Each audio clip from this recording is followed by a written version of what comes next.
This session is called Roadblocks to Reading, and this panel will consider the challenges that we face in building a reading nation.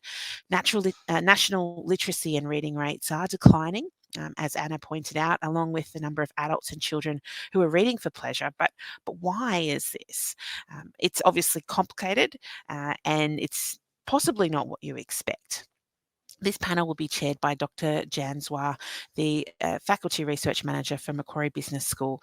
Jan worked with Professor David Throsby on the Creative Australia funded research into Australia's book industry and into international development. So I will hand over now to Jan, who will introduce the panellists and be navigating for the next hour.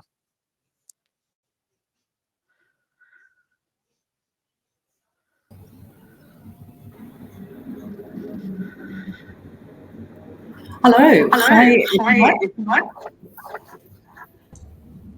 Okay. Sound. So I just need to work out what to do about that.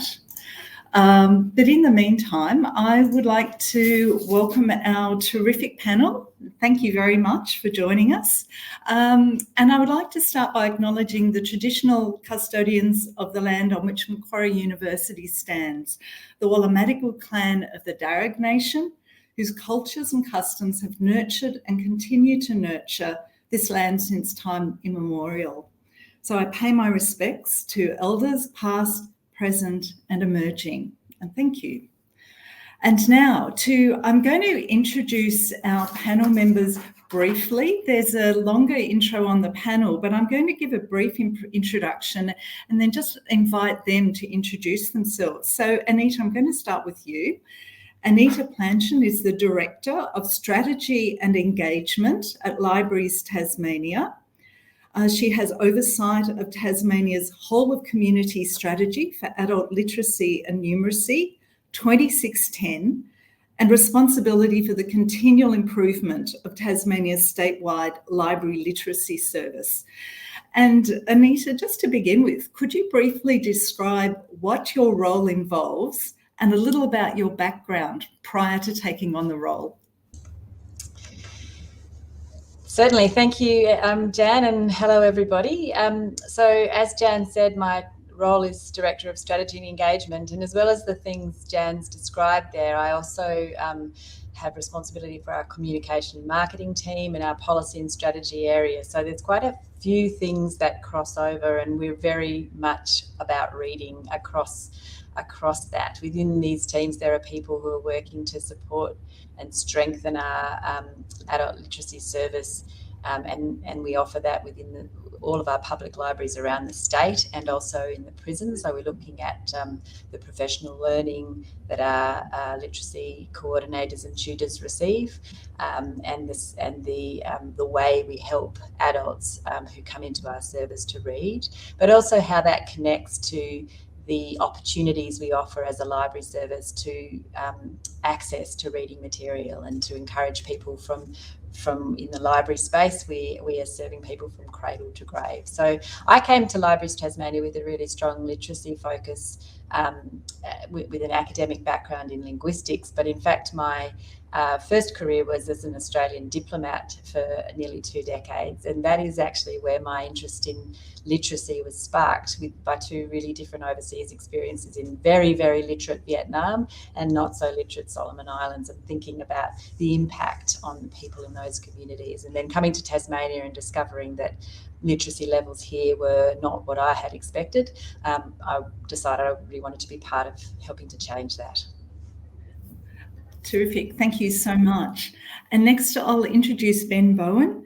Ben is a Wiradjuri Gundungurra man and CEO of the Indigenous Literacy Foundation, with over 15 years of experience in the not-for-profit sector focused around Aboriginal and Torres Strait Islander communities.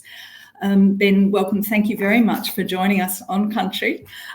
Could you briefly describe what your role involves and a little about your background prior to taking the role? Thank you. I'd like to acknowledge Country too. As you introduced, I'm a Wiradjuri Gundungurra man. Grew up and raised on Wongal country down in Sydney. I'm actually dialing in from Parumpy up here in the Tiwi. If you can see, this is the office at the moment. just left. We were just working with the kids down here on the beach doing storytelling, and not that I'm upset, but I am missing out on the fishing as we speak. So, look, my role coming into the ILF as CEO was previously I'd worked in non-for-profit and Aboriginal sector and had worked in health and education as well around finding out pathways for community to develop their own futures. And what we find is literacy is a key component of that. And it's not it's not a deficit for us. It's not our communities don't have literacy. They have a literacy in a different way, and it's not celebrated and it's not used as a strength-based approach. So when we give our kids opportunity, we see that they can excel at a huge rate, and trying to unlock systems to support those kids in that strength-based approach so that they have the fair opportunities that every other Australian has is what we talk about. One of the big things we do see, and I've seen it around here up in Tiwi and last week on the road as well, we've seen it that a lot of the libraries, and it's not libraries' fault, but a lot of the times we have books as assets and we treat them as these resources that we need to lock up and protect. And that lack of free access means that people don't have the opportunity to just enjoy those books when they have the downtime to do it. And that's what we sort of see in the world, whether it's remote community, whether it's urban environments. It's having the time to actually sit down and enjoy a book. Or, in the last session, they did speak about the social nature of books. How do we make books more social so that they can not only educate us or let us explore something, but how can they bring us together as well? And that's really the literacy work that we're trying to do. Thank you. And the third member of our terrific panel is Professor Robyn Ewing. Formerly a primary teacher, Robyn Ewing AM is Professor Emerita, Teacher Education and the Arts, and co-director of the Creativity in Research, Engaging the Arts, Transforming Education, Health and Wellbeing, that is the CREATE Centre. And Robyn, could you briefly describe what your role involves and a little about your background prior to taking the role? Oh, you're on mute. Thank you, Jan. I'd also like to acknowledge our First Nations Australians and just, I suppose, emphasise Nadi's words about how story and the arts are so central to First Nations ways of doing, being and becoming, and how much we have to learn from that. I have been involved in teacher education for a long time in my career, and particularly working with both pre-service and in-service teachers. And of course, literacy is central in that role. In the CREATE Centre, we look at helping understand how we can transform everyone's lives and learning through the transformative role of the arts, including literature, of course. I'm also working with the Foundation for Learning and Literacy, which is looking at advocating for the important role of literacy across all of our lives, not only in the early years, but of course the early years are important as well. And we've been bringing a whole lot of organisations together collaboratively to talk about the pleasure and power of literature in our lives. And also now working at Big Sky Stories in Broken Hill, which is looking at changing children's life chances up there through story and books and the creative arts. Thank you. So next, I'd like to go around the panel, and I'd like to invite you each to choose a roadblock to reading and talk about the nature of the roadblock. And then we don't know who's going to say what, but then I'll invite the other panel members to comment. So Anita, I'll invite you to go first again. This is obviously not an alphabetical order thing. Well, I guess I might start with the roadblock, which is ability to read. It's probably the obvious one from my perspective, but I just briefly want to pick up on some of the things Ben said about access and one of the things that in a library that we are trying to do is make sure that we can think about different ways to provide access. Opening hours are one thing, but also going out, reaching out to people where they are and all those sorts of things. So I really, that really resonated with me. But I guess I'd just like to talk about the roadblock and the barrier for adults in particular, which is feeling that they don't necessarily have the skills to read. And for some people, that's really extreme. I love this idea that there are different sorts of literacy and there are different types of engagement, and it's really important that we can try and access that. And down here in Lutruwita, Tasmania, as a collecting institution, one of the things Libraries Tasmania is doing is also trying to be better at working with Tasmania's Aboriginal people around the collections that we hold and their ability to help us tell those stories and to tell their stories for them. And that is partly about, acknowledging that particular skill that we don't necessarily have, cultivate, value, and all of those sorts of things. Moving from there into the space of actually being a functioning adult in a world where you're constantly barraged with words. The idea of an adult who's having difficulty reading the bus timetable, who might thinking that we can leap from there into reading for pleasure or reading to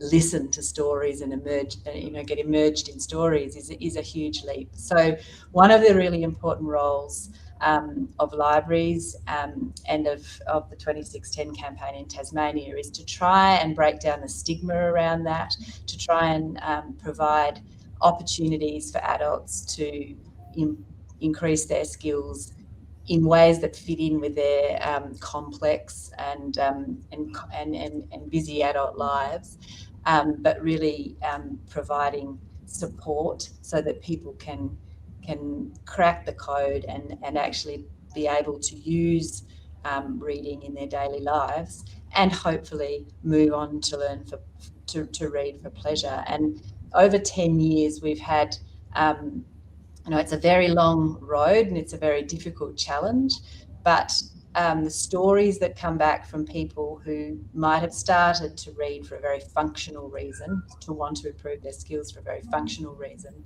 but who have found that it's really rewarding to be able to read to their children, to be able to actually pick up a book and read a story or start even to write a story, and to be able to engage in that part of reading which is about imagination, empathy, learning other things about the world, that we all, those of us who are readers and value that, take so much for granted. So that's the roadblock I see.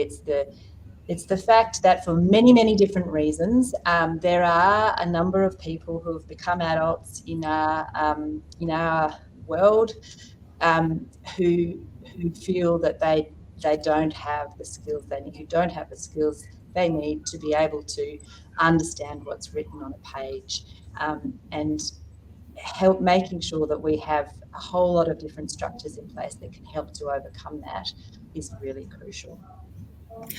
Would either of our other two panellists like to add to what Anita's just said?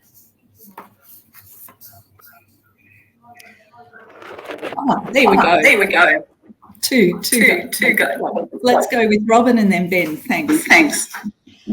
Well, just building on what Anita said, in the early years as well, there are a lot of children who don't have the opportunity to learn about reading and to have opportunities to tell stories and to access books. And I think that that's increasing in Australia, that we have now, you know, at least one in six children sadly living in poverty, who don't always have the opportunity to have time with their parents and caregivers to story together, to read together.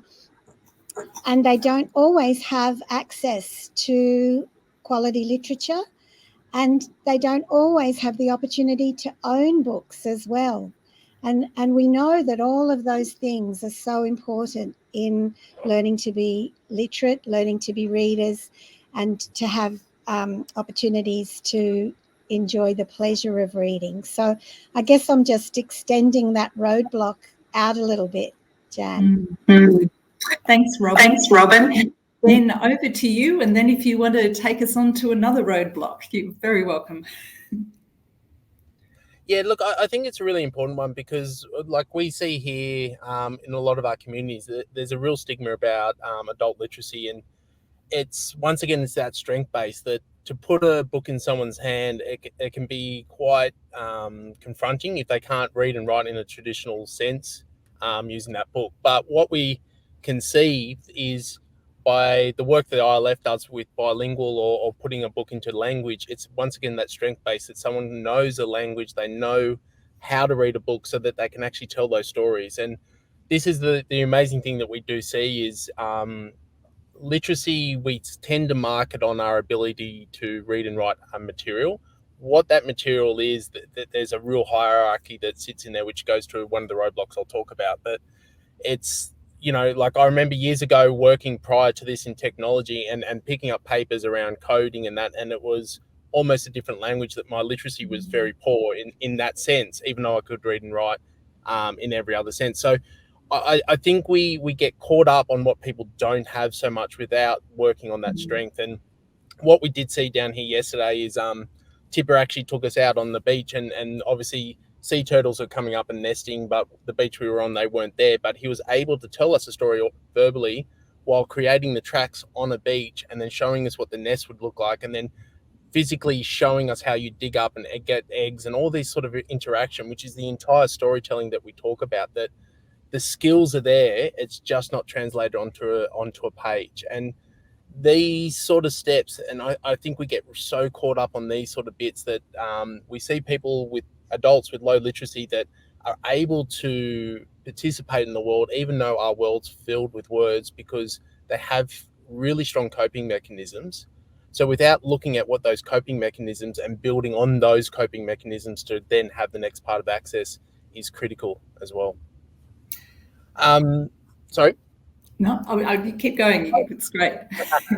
Yeah, I look at my roadblock is really about etiquette and access, because they do go together for us. So as I said before, there's a real etiquette to reading that, you know, I know even in the Sydney office when we're down there and, you know, someone brings in a rom-com book or one of those really trashy romance novels that, you know, they do serve that purpose of the escape. There's almost this shame that goes with reading some of that material, whereas if you're picking up another material, then you're seen as a better reader and all these sort of things. And someone like myself is a slow reader, whereas my wife will finish 3 books by the time I finish a book. And, you know, she often gives it to me about it. But I always respond with, I like to read at the rate that someone writes so that I can savor the words. So that's my coping mechanism. But we do have an etiquette around books, and it's not just the type of books we read, but it's where we read.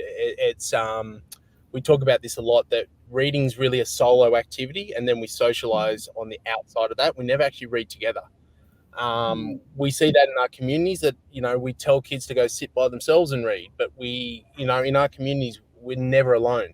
So when do we expect our kids to read when that sort of part going on? So the way we explain that is, you know, the typical version for the city mob out there is, you know, if you saw someone reading at a cafe, you'd think that that's acceptable. But if you saw someone at a nightclub at the bar sitting there reading a book, you'd be quite scared of them, thinking they're a psychopath. So we all understand that we all have those etiquettes that we all place around the material that we're reading. but we never articulate it. So that's one point for us, but it's the access as well. And we're not talking about just, as I said before, the access to books. Having that free access is one thing, but it's something that even we see. The access to seeing people read or that behaviour is a big one for us. That my wife and I read quite a lot. We've got 3 young kids. We read to them every day, but our kids never see us read because, you know, we're busy with work and kids, and then it's the time that we read is when we're winding down towards bed, when they're already in bed. So they never see us modelling those behaviours. So that access point is really critical, that we've been mindful as our kids are getting older that we try to sit down and instead of putting the TV on or something like that, we sit and have a cup of tea and read. And both my wife and I will sit at the same space and read, to model that sort of behaviour, that access to books, that they can be done at any time. There's not a wrong time to actually be reading. And those little steps, and once again, it's not a shame piece, it's just building on the strength of people to find other opportunities to do these sort of things. That, you know, one thing I do see is people that are seen reading are almost seen as introverts or antisocial, that don't want to engage in a conversation. But, you know, like, we need to build more robust systems around that sort of content so that we can enjoy reading as a social activity, that sharing knowledge and that way that traditionally we do share stories, which is not one-to-one, it's one to a group or an entire group building on a story. That's the piece I think will help the literacy more broadly. Just before we move on to the panel, can you give examples of where that occurs then, where it's working? The social reading? Look, my own son's team, we do, unfortunately they got stuck with me coaching them for the last couple of years. And what we do find is, you know, as we're coaching the older kids, the younger ones are running amok around the sidelines. And what we ended up doing is we ended up having other parents there trying to manage it. But what it was breaking down the books, that they're not this precious resource that has to be locked away. We actually got milk crates with a whole bunch of material and put it in the back area where all the kids were playing, and ended up watching them over a couple of weeks and setting up some just portable lighting for them. That then we saw that the kids would actually start flicking through the books, and it wasn't that they were reading the books for the words, they were actually looking through the pictures. But what it was young kids, and we're talking like 3 up to about 7, and some of the older ones as well, would sit there and tell the pictures to each other. But then some of the older ones would sit down with the younger sibling and start reading, and then suddenly it was this social activity that they could do at any stage. We see that more broadly in community now, that, you know, if I sit down out here with the Parumpy kids today and start reading a book, they will all come and sit down because they love it, but it's the access point to them, that they're waiting for someone to unlock it.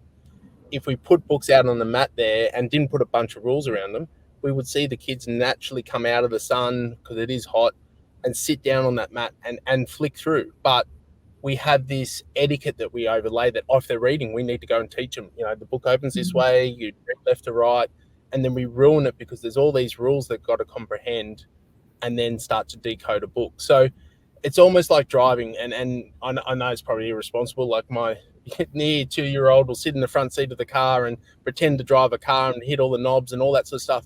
It's a way to familiarize. You don't have to sit there and go, oh, you know, you need to stay to the left and you need to stop at a stop sign, and these where you don't need to go into all those other rules yet. You need to build that strength where people can do it, and it's social.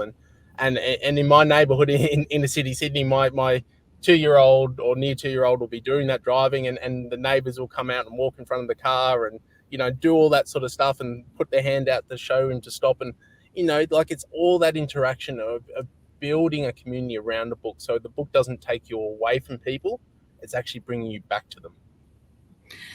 Thank you. And I'm sure our other 2 panellists would like to add to that. Who would like to go first? Perhaps Anita, would you like to add anything? Sure. Yeah, lots of really great stuff in there. I'd like to add another example of a fantastic community reading effort, which was from a community in the northwest of Tasmania, Circular Head, where they, over the course of about a year, I think, had a big egg that was called the reading bug, and it kind of moved around different community spaces, schools, childcare centres, places where adults were, as sporting clubs, with the message that for the egg to hatch, it needed stories read to it. And there were a number of events arranged around that. But as the time went on, people would come up to this egg and come up with their kids and pick up books and read stories, and it just became this really great community thing, which I think no one was really thinking about by that stage as being specifically about reading. It was the reading bug egg.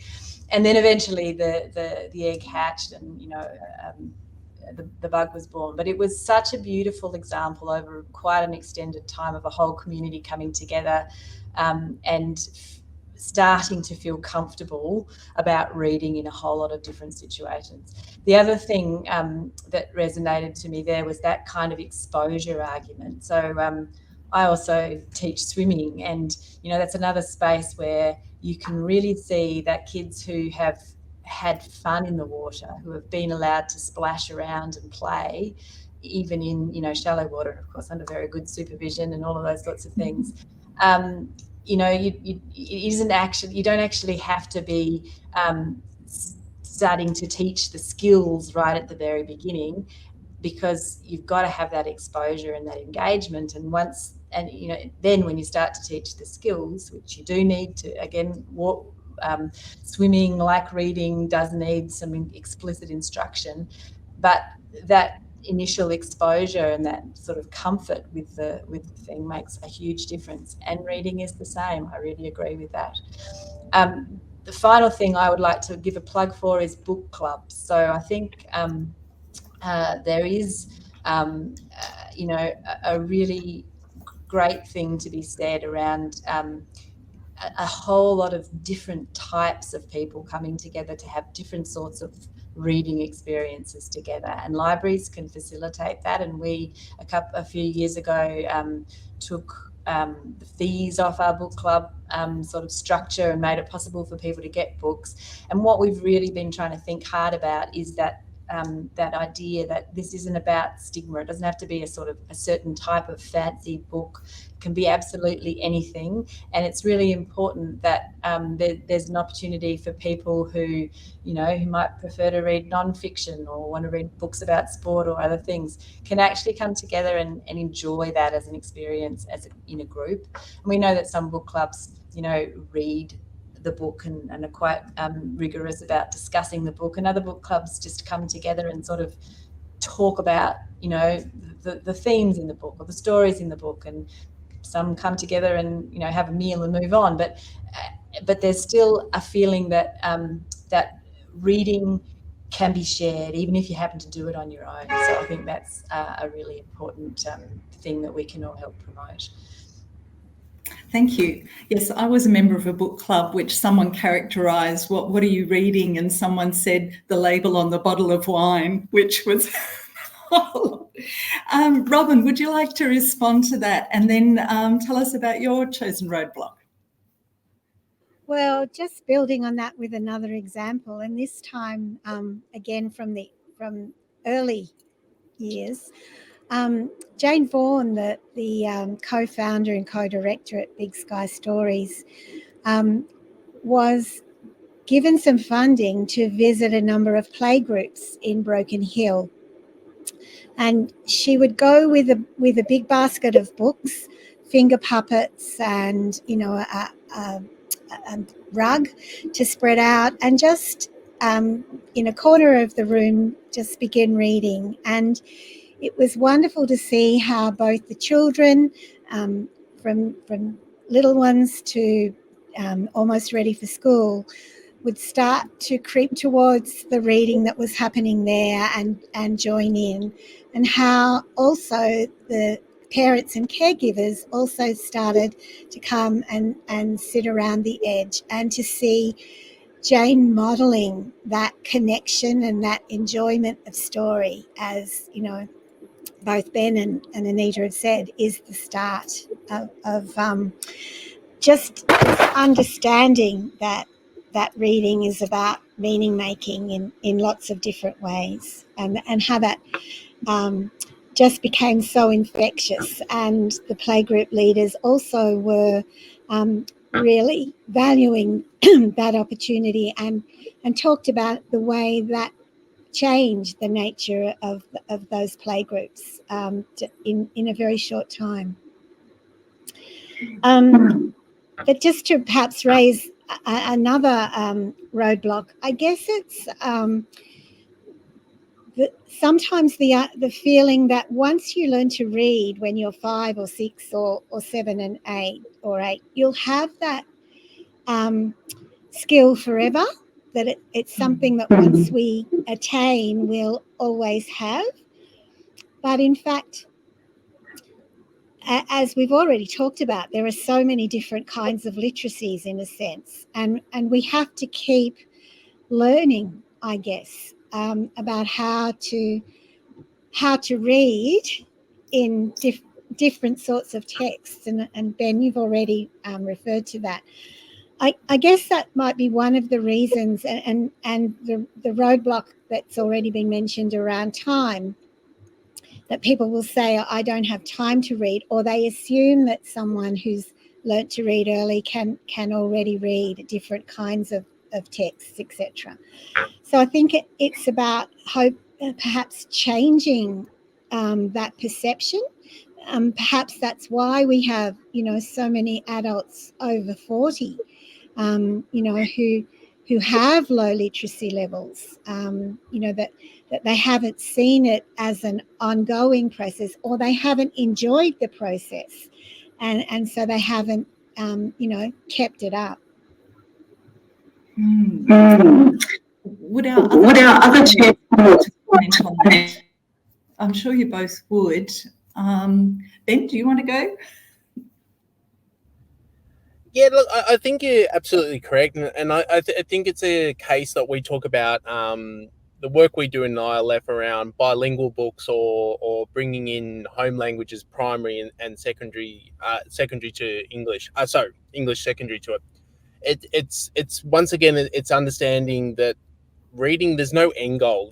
There's this journey that we go on, and there's no finish line for us on it, and you can challenge yourself to anything. And one of our staff blew me away the other day, that she was talking about, she was back doing Dante's Journey, and she was doing it in the Italian version and then trying to write a response to university in Italian. And it's like those sort of things that you see, that the literacy, we always challenge ourselves and move forward. And I think we do forget that, and Andy Griffith in particular, one of the ILF ambassadors, nailed this point, that reading is bloody hard when you're a kid. When you're trying to decode and you're trying to make sense of the words on a page and put a story together, and you're doing all this legwork, it is really, really hard. And we forget about it as adults when we can read, because you take it for granted, and it becomes this joyful experience.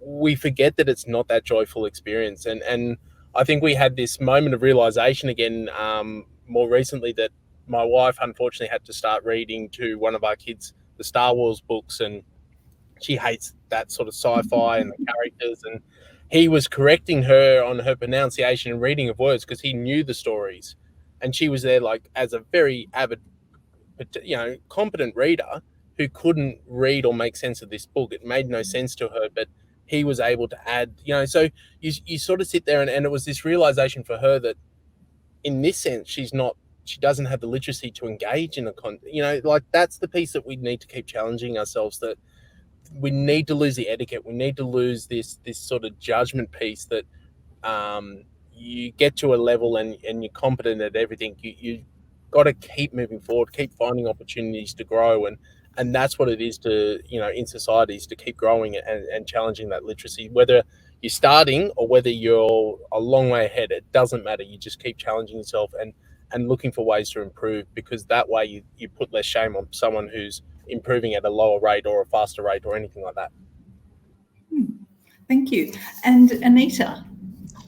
Yeah, I just pick up on that comment that that reading is a skill that you can lose if you don't use it, like any other. And I think we've certainly seen that in our adult literacy space, where there are people who were probably, competent readers when they left school, but they left school 40 years ago and they really haven't seen the need to do very much reading. And And so it's a challenge for them, and there's a point in their life where they've decided they'd like to improve, so they've come to us and we've had a glimpse of that. I think for me that reinforces the really important the importance of promotion of reading for pleasure, which doesn't need to mean reading a novel of a particular kind. It means it could be, well, not so much anymore, but reading the newspaper or reading a motorcycle maintenance manual or all sorts of different things, but actually providing opportunities and making sure that it's possible for people to use that skill of reading continually throughout their lives.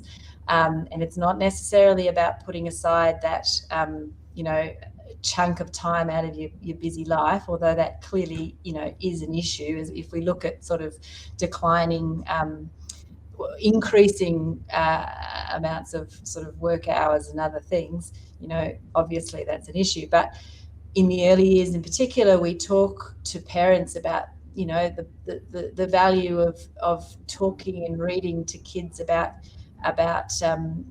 the labels on products in the supermarket, about the street signs that you pass, about a whole lot of other things. That's at one particular level, but continually sort of promoting and making opportunities for exposure to written language, and taking the point that there are all sorts of different literacies, and that there are lots of different ways of being literate.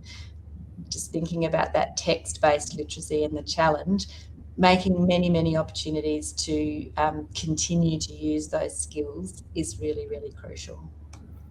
Thank you. And we're getting some questions from the audience, so I'm going to read two of them together. Kylie Walford: women and girls are often depicted as readers. Does this have an effect on the desire of boys to read more? Is this seen as not something boys do? And Chelsea, do we need to expand our idea of what reading is, who a reader is and what they look like, so that more people can see themselves in and part of the conversation?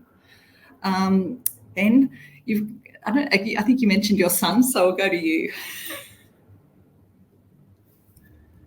Yeah, look, I before having kids and even my nieces and nephews and all that sort of stuff, I would have naturally sort of assumed reading and writing was equal to both at a starting level and then progress. But it is clear girls do better especially at that starting point. And like, as a hyperactive child and as a hyperactive adult, I understand that sort of bit, that it's the movement part. And I, with my son in particular, like one of my youngest is only 2, but we read to him, but my oldest is well on his journey.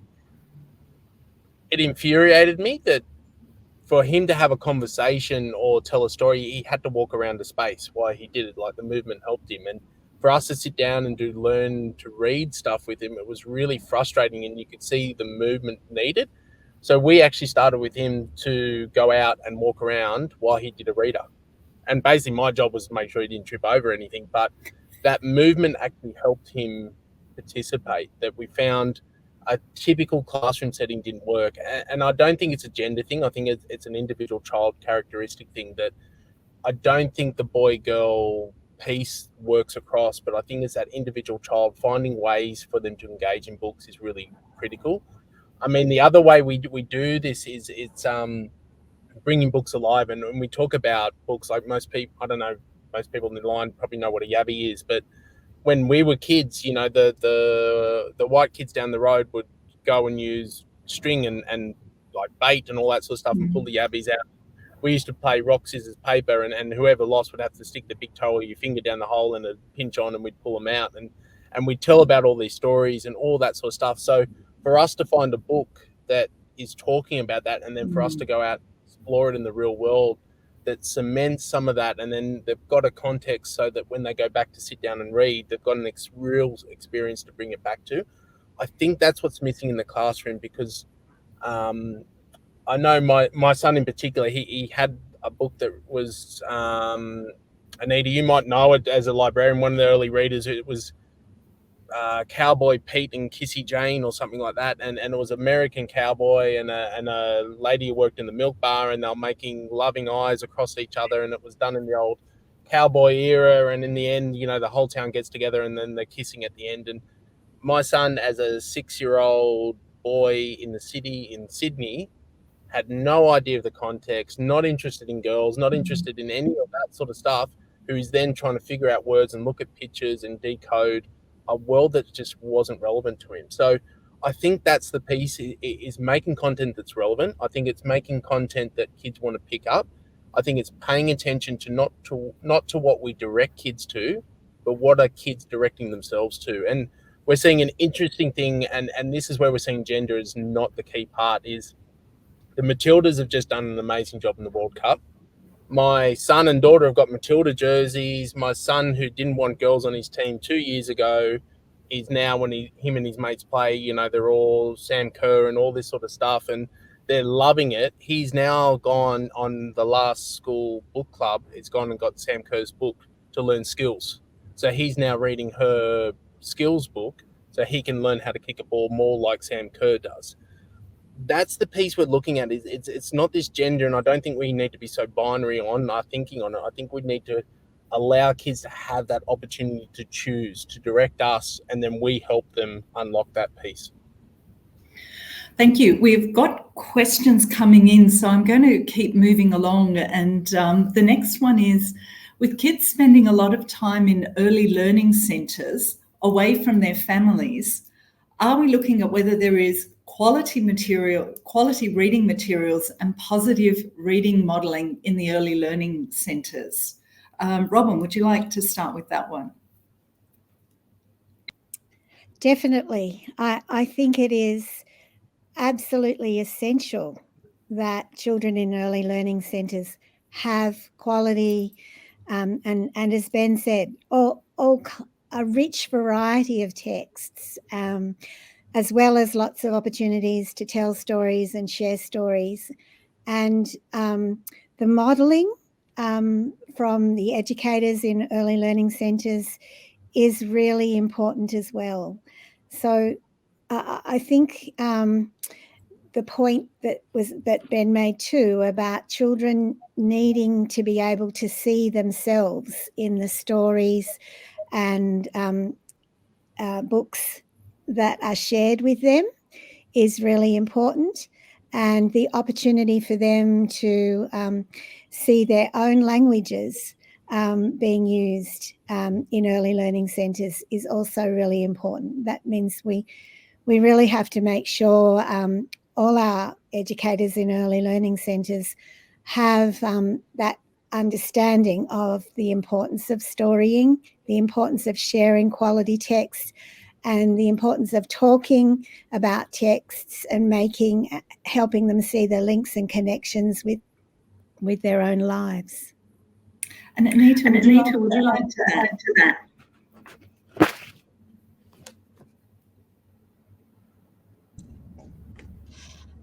No, I agree with that. The question of whether we are looking at that, I think, is obviously, significantly different from state to state. I probably would say, and this might relate a little bit to the next question as well, that in Tasmania we've just come through a period of having an independent literacy advisory panel look at the broad sweep of what we're doing to support literacy in Tasmania, and it came up with a number of recommendations that our state has engaged to implement, that are about making sure that at every stage of life throughout life, we are providing the supports that people need to both learn to read and also have access to opportunities to read, and in the early learning space, we really want to make sure that early learning educators understand really clearly what a crucial time that is for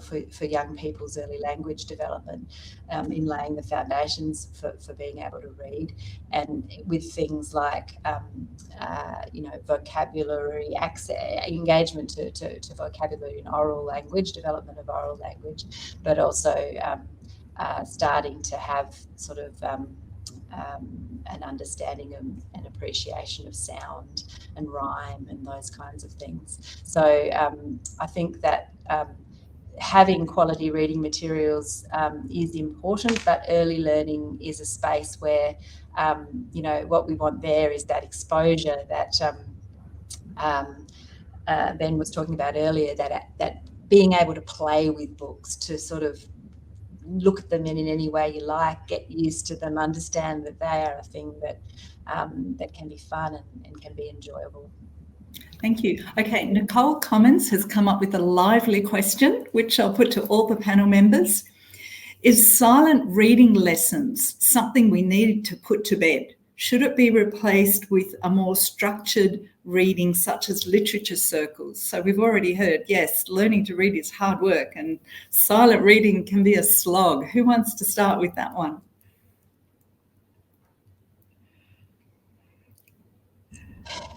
I'll launch in. Okay.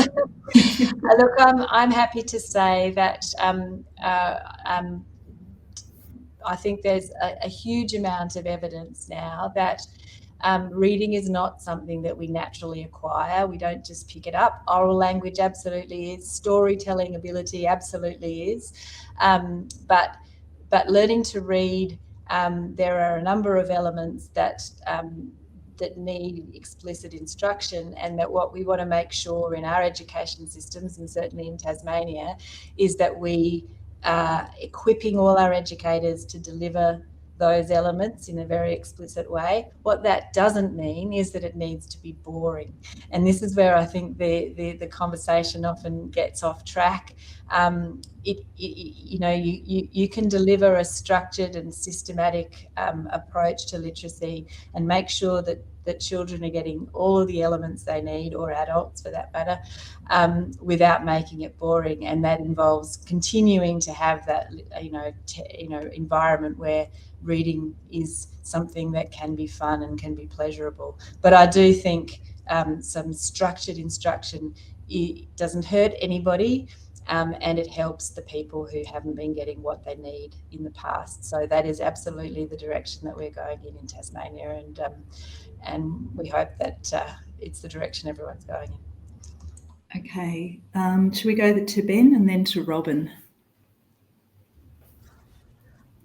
Look, I do see the value of silent reading in terms of that time to practice, that set time so that we can do it. But I think even when I remember being a classroom teacher, and I have to admit I'm a PE teacher, so not a real teacher, so different rules for us, was when we did silent reading for the kids, we wouldn't jump on that when one of the kids would snicker and show a page and share a conversation, a book.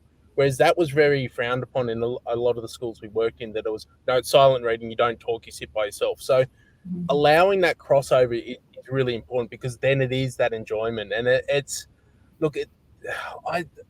even as a parent, even as an educator, and even as the CEO of the ILF, my kids come home with the rules of literature and all this structure and how we can support them. And I read material and I think, I'm lost. I don't know how to support them in this new method that's going on, and then I feel out of my depth, and then and even in my role, I feel I want to pull back from it because I don't know how to support them properly, and I don't want to interfere in it. And it's not a lack of care or a lack of interest in it. It's really, I don't want to be the burden on them to do this. So I think we need to be really careful that we don't over dramatize or over structure these sort of things as well, that then eliminates people from it as well. So that would be my suggestion there, is finding good ways to help. Thanks, Tammy. They're feeding me in the car at the moment, the good mob. That's what I'd say is absolutely, structure is important, but it needs to be structured that other people can access and help, and it's not then something that eliminates the support networks that we all have as well. Okay, thank you. And Robyn? And you're on mute. Sorry. Just a couple of things to add. I agree that time for kids to read what they want to read is important. I remember in my classrooms, I used to have drop everything and read when we'd all read something we wanted to read, and I think that's a good thing, because we do know that we need to give kids opportunities to read what they want to read, and modelling that in the classroom when the teacher reads something to at that time can be a good thing. Certainly agree with the importance of explicit instruction, Anita. But as well, I think encouraging at home that reading with each other, that connection, is one of the most important things of all. Not always asking your child to read to you, because that can sometimes be very daunting, but to read together, to continue to have that as that a special time together, that sharing and talk about what you're reading is fabulous. And the comment about literature circles, I think literature circles can be absolutely fabulous in the classroom, where children have different roles around a particular book that they're sharing together, and they bring their work around that particular role to the rest of the children in that literature circle. That can be great.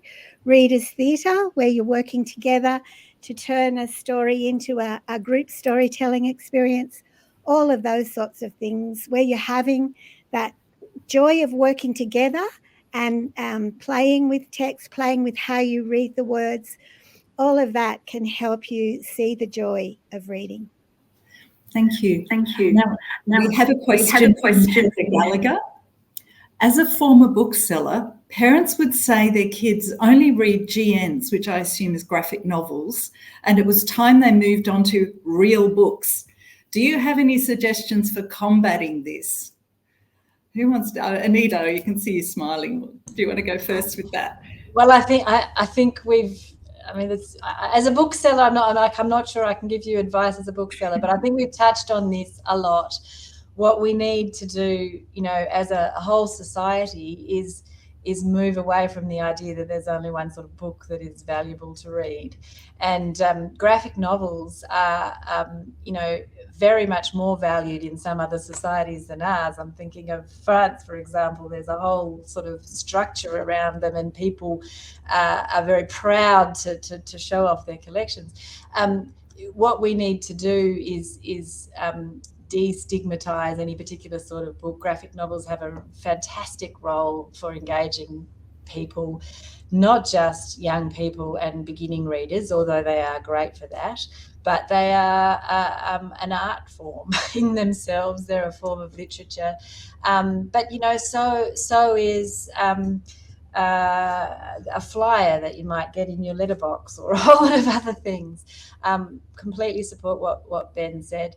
I think, Heather, my only suggestion to you would be to just point them to a really great graphic novel, because obviously some are going to be better than others, as with everything, and tell them to try this one and sing its praises. Would anyone else like to respond to that? Yeah, look, I'll jump on that one. I think graphic novels are an amazing tool for literacy development for all ages. We're seeing graphic novels being one of the biggest growing genres at the moment, and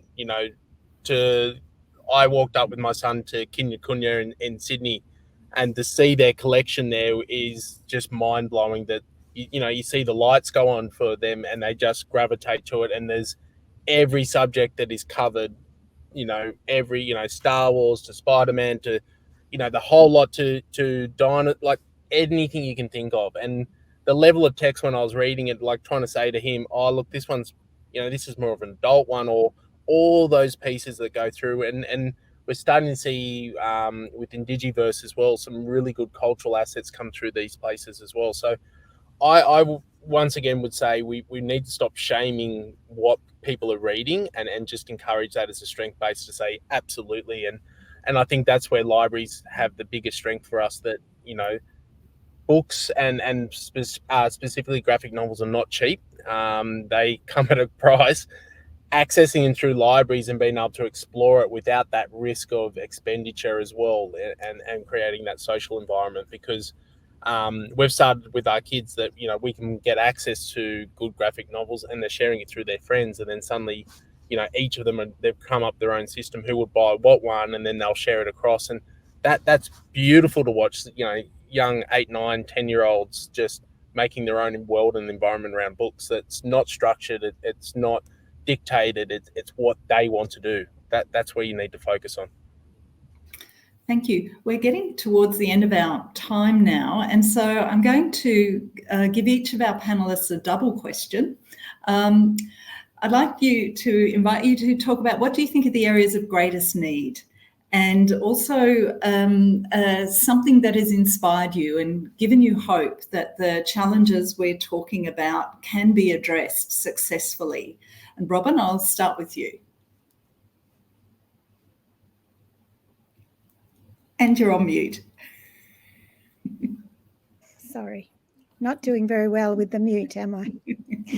I guess just what inspires me is just watching children, young people, adults enjoying reading together or on their own, sharing their responses to books, learning from each other, growing through reading.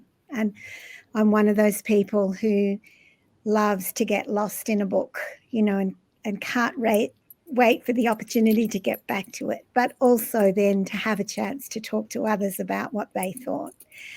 And seeing children and young people having those experiences is just wonderful for me. And what is the greatest need? Well, I think in a country like Australia, all children should have the opportunity to have access, you know, to story, to wonderful literature, and to have opportunities for parents and caregivers and educators to share and model with them. And it concerns me that that's not the case, because, as you know, we've heard a number of times today how important it is for all of us to have the opportunities to read for pleasure, the opportunities to see others that are different from us, to understand ourselves better, to understand what place we have in the world and what we can do about changing things. And I think reading has done that for me, and I just would like everyone to have that opportunity. We have one minute. Anita, do you want to take half of it, and then we'll finish with Ben? I'll be very quick. What inspires me is the stories of the really significant change in somebody's life as an adult when they've been able to improve their skills. And I fully agree that in breaking down the stigma, it's really important not to focus on that deficit. I think we've just lost Anita. People with amazing coping strategies, they've got great skills in a whole lot of areas. But when they say something to you like, wow, I've just been able to vote myself for the first time ever because I actually could read the names on that form, it makes you realise that the world we live in is such that, you know, they need those skills. And it's really inspiring to know that we have a structure that's able to help some of them. But to me, the greatest need is to make sure that we don't have people in that situation who have to make that change when they're an adult. So I would, while I want us to be able to continue supporting those adults, I would come right back down to the early years and say that making sure, as Robyn said, that we give every child the opportunity to build those skills when it isn't a blocker to their lives and there isn't stigma attached is really crucial. And thank you. And Ben, I'll give you the last word and you can get back to the fishing. Thank you. Not about fishing, but thank you. The big thing for us, like coming out on these trips are really important for us to engage with community, but coming down here to Parumpy this morning and sitting with some of the kids, and they were 6 to about 10 was the oldest, and came down, we're having a chat, we had the books out, and one of the boys came up to me and said, oh, you know, my mum wrote this book, and it was one of the ILF books from a Create program in the past, and he said, I've got a really good story, and he goes, you know, I'm going to school today after this, and I'm working because I want to be an author when it's my chance to come on an ILF program.